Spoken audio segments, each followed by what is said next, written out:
Et comme je refusais de coucher avec lui, le gardien a ordonné que ma petite sœur Esther soit abattue sous mes yeux. Tout le monde a considéré que c'était ma faute. Alors après ça, bien entendu, j'ai fait tout ce qu'il demandait. De toute façon, qui voudrait la trancher?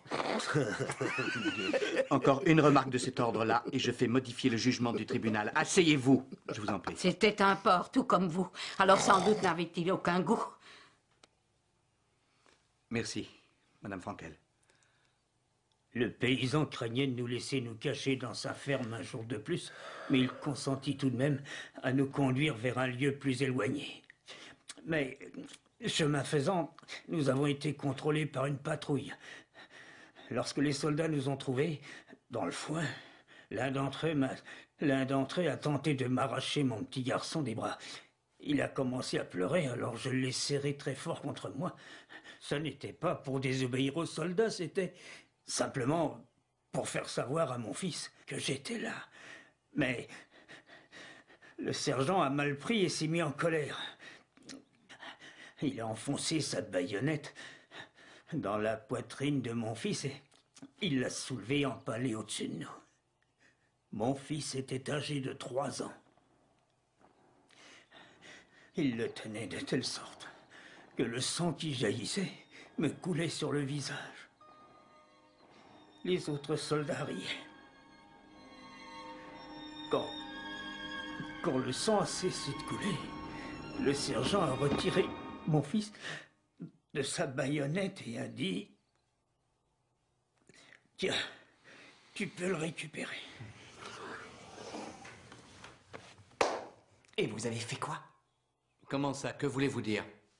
Qu'avez-vous fait pendant que le sergent tuait votre fils? Que pouvait-il bien faire? Que pouvait-il bien faire? Le sergent assassinait son gamin. Que pouvait-il bien faire? Il aurait dû lui bondir à la gorge, lui arracher les yeux, lui prendre sa baïonnette et lui Il planter l'aurait dans le abattu bide. sans la moindre hésitation. Il aurait été mort dans la seconde. Qui êtes-vous pour Il aurait juger? été mort. La belle affaire. C'est pire que s'il était mort. C'est un vieux débris Bon, dedans. Regardez-le. ça suffit, on retourne en prison. Que pouvait-il bien faire? Elle demande. Les écoute pas, Danny, c'est que des conneries tout ça. Qu'est-ce qui est des conneries, monsieur? Cette histoire, ce soi-disant holocauste, tout ça n'a jamais eu lieu. Ah, je t'en prie. C'est la vérité, Danny, il n'y a jamais eu 6 millions de morts. Non, au maximum, il y a eu 200 000 juifs qui sont morts dans les camps de concentration. Vous n'avez pas vu ces documents officiels qui montrent ces malheureux dans les camps de la mort? Enfin, Billings, si Hitler n'a pas vraiment tué 6 millions de juifs, alors explique-moi pourquoi c'est notre héros.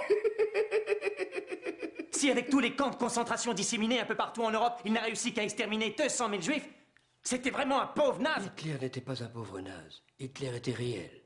Dieu a créé cet homme pour punir les juifs d'avoir abandonné la Pour Torah. l'amour de Dieu, Haïm, ce n'est pas l'endroit. N'oublie pas ce que tu as en face de toi. C'est vous qui êtes de pauvres nazes. Vous êtes de petits merdaillons avec vos rêves de haine et de tuerie. Et qu'auriez-vous fait, au juste, si vous vous étiez trouvé à sa place, jeune? Pas comme lui. Rester sans rien faire à regarder? Comment pouvez-vous savoir? Vous n'avez jamais été mis à l'épreuve comme il l'a été, dans ce pays stupide, en paix et à l'abri du besoin. Il est très facile de se prendre pour un véritable héros. Mais vous ignorez comment c'était à l'époque, et vous pourriez à peine le concevoir. Absolument partout en Europe, tout était agencé dans le seul but de briser notre volonté, et des millions partirent pour les camps. La plupart étaient beaucoup plus courageux que vous. Ils n'ont rien fait. Tout comme vous n'auriez rien fait. Où allez-vous? Ces gens n'ont absolument rien à nous apprendre. Eux, ils ont à apprendre de nous. Qui parmi vous ce soir se considère antisémite? Bien. En réalité, le terme est imprécis car les juifs ne sont qu'une des races sémitiques parmi tant d'autres. Mais, en pratique, on considère qu'un antisémite est quelqu'un qui est ou est opposé aux juifs. Pourquoi les hait-on? Je pose la question autrement. Les hait-on parce qu'ils s'infiltrent un peu partout? Ou parce qu'ils forment un clan et ne s'intègrent jamais vraiment? Parce qu'ils sont près de leurs sous ou qu'ils les étalent ostensiblement? Parce qu'ils sont bolcheviques ou bien parce qu'ils sont capitalistes? Parce qu'ils ont des QI très élevés ou parce qu'ils sont très portés sur le sexe? Vous voulez savoir pour quelles raisons on les hait? Parce qu'on les hait. Parce qu'ils existent, c'est tout. Parce que c'est un des postulats de la civilisation. Tout comme l'homme est attiré par la femme, aime ses enfants et redoute la mort, il hait les juifs. Il n'y a aucune autre raison. Et s'il y en avait une, il y aurait instantanément un youpin pour venir discuter avec nous et nous expliquer qu'on a tort, ce qui aurait pour effet d'attiser notre haine. Alors contre nous, toutes les raisons sont cristallisées dans ces 4 lettres. J-U-I-F, juif. Vous pouvez le répéter 1 milliard de fois, c'est le seul mot qui conserve son sens. Juif, juif, juif, juif, juif, juif, juif, juif, juif, juif, juif.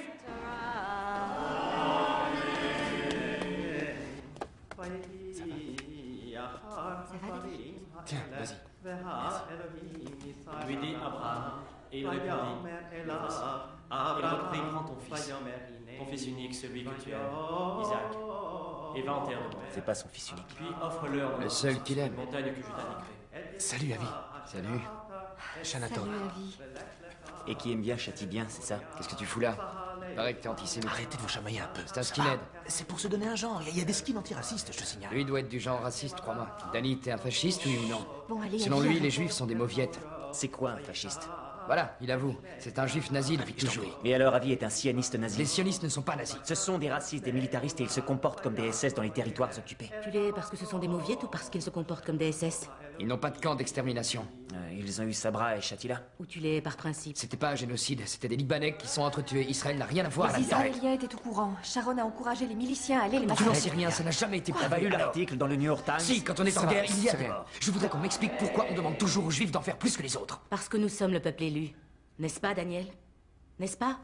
Il paraît, écoute-lis les textes des premières communautés juives sionistes. On dirait exactement du Goebbels. On dirait toi plutôt. Ça va, les nazis obéissaient à Hitler et vous obéissez à la Torah. Ou à ce que les rabbins vous disent. C'est exactement la même chose. Ça il y a suffit, aucune ça différence. suffit. Pas toi aussi, dégage. Pas dans la synagogue, tenez-vous. Pas dans la choule.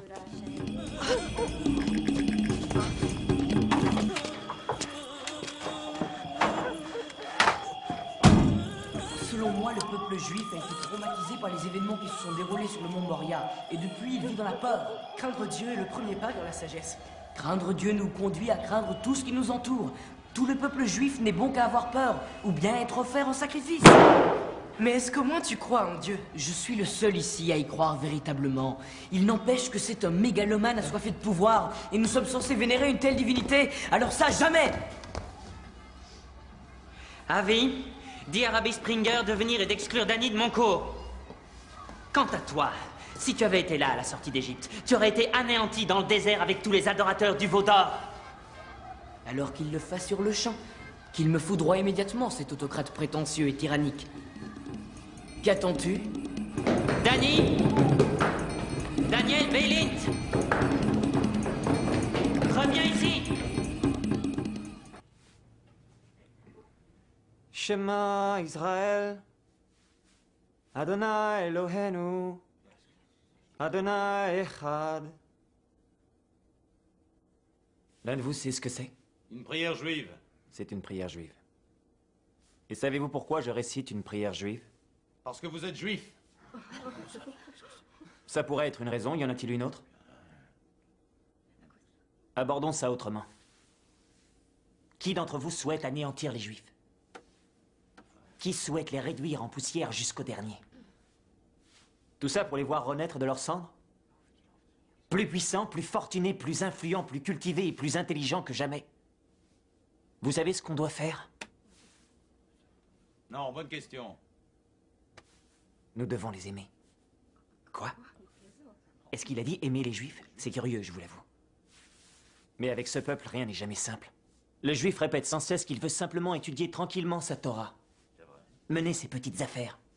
Et forniquer avec son épouse nymphomane, mais ce n'est pas vrai du tout. Il veut que tout le monde le haïsse.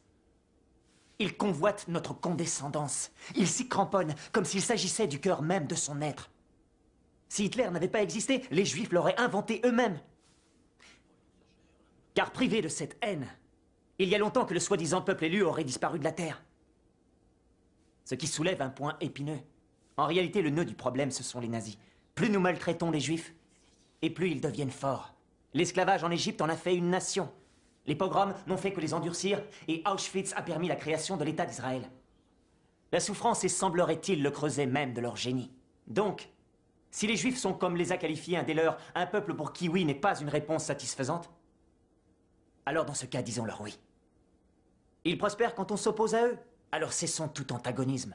Le seul moyen d'anéantir une bonne fois pour toutes ce peuple perfide est de leur ouvrir nos bras, de les faire pénétrer dans nos demeures et de les adopter dans nos cœurs. Alors seulement ils disparaîtront dans l'assimilation, la normalité et dans l'amour. Mais on ne peut pas faire semblant. Il est connu que le juif est extrêmement intelligent. Il démasquera toute hypocrisie et toute sournoiserie sur le champ.